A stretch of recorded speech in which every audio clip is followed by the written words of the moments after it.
Hey, Tim from Borowski Race here. We're standing alongside Bill Devine from Bullseye Power Turbochargers. We're going to go in depth in how the machine work that we have here and the machines that we have here have helped Bill in his racing program for the 2023 season. So what we have here is a 4-axis CNC machine that does all of the initial block machine work, and then it'll move on to a CNC cylinder hone, and then on to the align hone process. We also have a 5-axis CNC machine that'll do the cylinder head porting. But we want to talk a little bit more about Bill's project and how we were able to help him. Bill, why don't you take the wheel? Sure. So when I first came to Tim, he said to me, yeah, bring it down and we'll go through it and see what we can do. So I brought him the short block down, and we tore it down here at the shop, and a day or two later he called me up and he said, you know, you're missing about 500 horsepower. And I kind of laughed at him. I said, I don't know if it's 500. Maybe it's 400. Maybe it's at 600 feet. But I really don't think that's going to be the case. I believe we're missing 400 or 500, just not everywhere. And Tim said, oh no, it's everywhere, and you're going to see that.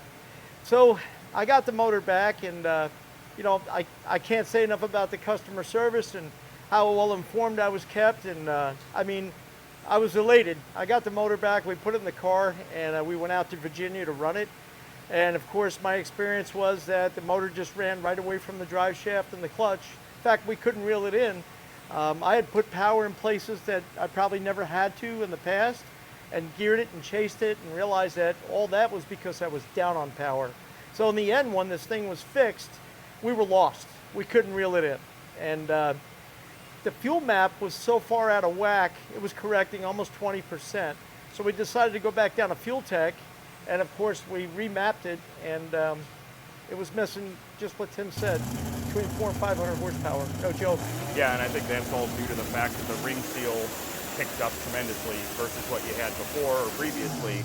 I noticed initially the hone was out of our spec, and it may have been in spec for somebody else, along with all of the basic machine work. It just wasn't where we would have put it. We put it where we would, and honed it, you know, how we like our methanol engines to be honed, and everything, I think, across the board picked up, and even to the point where that Bill said, you know, almost unusable. But I think this year you guys will have it figured out, a couple of gear changes, some clutch adjustments, and we'll get down the track. Right on, we're looking forward to it. It's been a great experience so far.